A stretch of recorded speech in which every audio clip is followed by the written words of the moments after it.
Cricket world में खाली 8-10 मुल्कों में खेला जाता है। फुटबॉल वर्ल्ड के हर मुल्क में खेला जाता है। सबसे कॉम्पिटिटिव स्पोर्ट वर्ल्ड में फुटबॉल है। क्रिकेट को यहाँ पर पैसा मिलता है, फुटबॉल को पैसा बहुत कम मिलता है। हमारी साल की हमारी समझो 60-70 करोड़ की अगर हमारा बजट है तो क्रिकेट का हजारों में जाता है। मैंने इसको ग्रास रूट डेवलपमेंट से शुरू किया क्योंकि हम चाहते हैं कि नीचे से बच्चे तैयार हो और ये जब बड़े होंगे तो वर्ल्ड क्लास फुटबॉलर्स बनेंगे, इंडिया के लिए भी खेलेंगे, क्लब्स के लिए भी खेलेंगे और उससे फुटबॉल की पॉपुलैरिटी बहुत बढ़ेगी।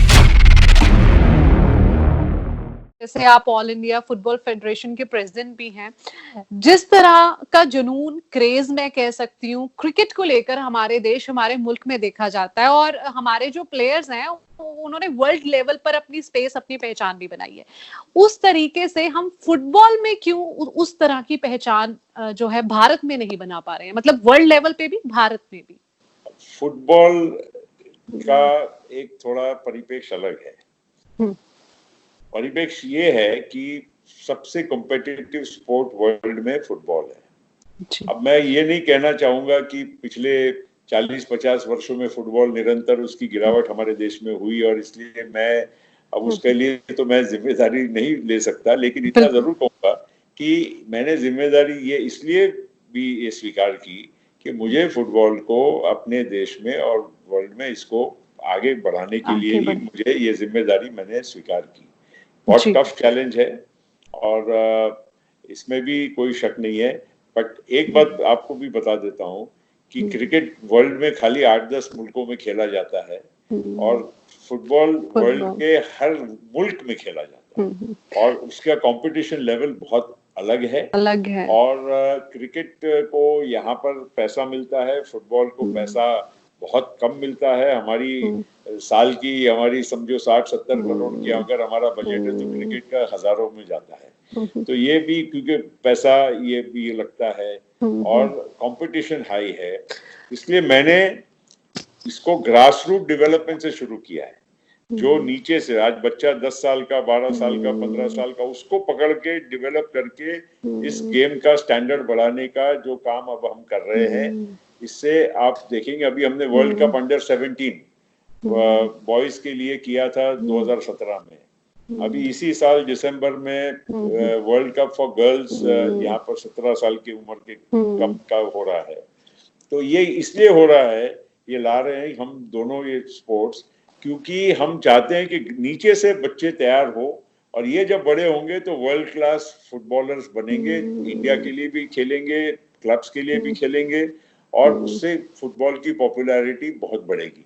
आज क्रिकेट के बाद पूरे इंडिया में second most popular sport football ही है। लीग्स को लेके मैं बात करूं तो पैसा लगाया जाता है, जैसे पैसा लगा उन पे और बड़ी सारी प्लानिंग्स जो है लीग को लेके, जैसे प्री प्लानिंग्स जो होती है वो होती रही हैं।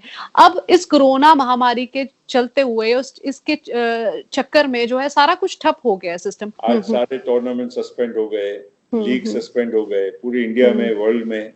ओलंपिक्स पूरे वही मैं जिक्र करने वाली थी कि ओलंपिक्स पोस्टपोन ऑलमोस्ट शायद नहीं हो पाए। हाँ, नहीं अगले साल अगर हो तो हो, अभी आज तो अगले साल नहीं पॉसिबल है। तो ये सारी पूरे वर्ल्ड में स्पोर्ट्स पे बहुत बड़ा इसका असर हुआ है और अब ये इसका अभी कोई टाइम फ्रेम है नहीं कि भाई ये कितने दिन में ये वापस रिवाइव होगा, शुरू होगा। अच्छा, एक बात और भी इससे जुड़ी कि जो ट्रेनिंग लेते हैं जितने भी स्पोर्ट्स प्लेयर्स हैं, उनकी ट्रेनिंग पे भी बहुत बड़ा इफेक्ट जरूर इन दिनों देखने को मिलेगा।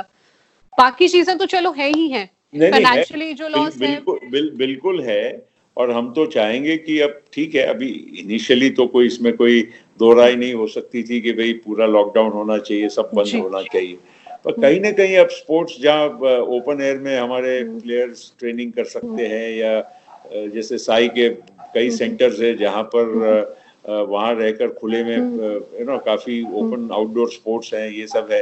इसके लिए अब कहीं ना कहीं शुरुआत तो करनी पड़ेगी। अब देखते हैं 8-15 दिन अभी एक सरकार के जो भी नियम अभी क्या तय होते हैं, after 15 days we will see, and उसके बाद तो कहीं ना कहीं ये सब शुरू करना ही पड़ेगा।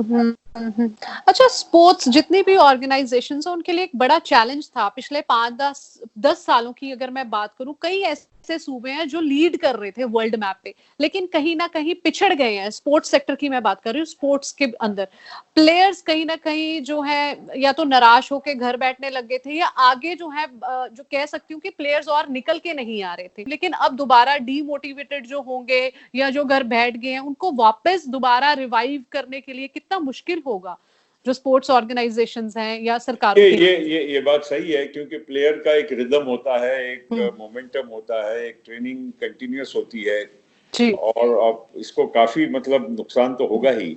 अब महीना 2 महीना तो चलो ठीक है, it can be, I mean it's not desirable, but अगर उसका रास्ता निकाला जा सकता है, बट बहुत ज्यादा एक्सटेंडेड होगा तो डेफिनेटली प्लेयर्स के ऊपर असर आएगा, उनके फिटनेस, उनके ट्रेनिंग, उनके स्किल्स, और उसको वापस मतलब to bring it back on track will take a long time, इसमें कोई शक नहीं।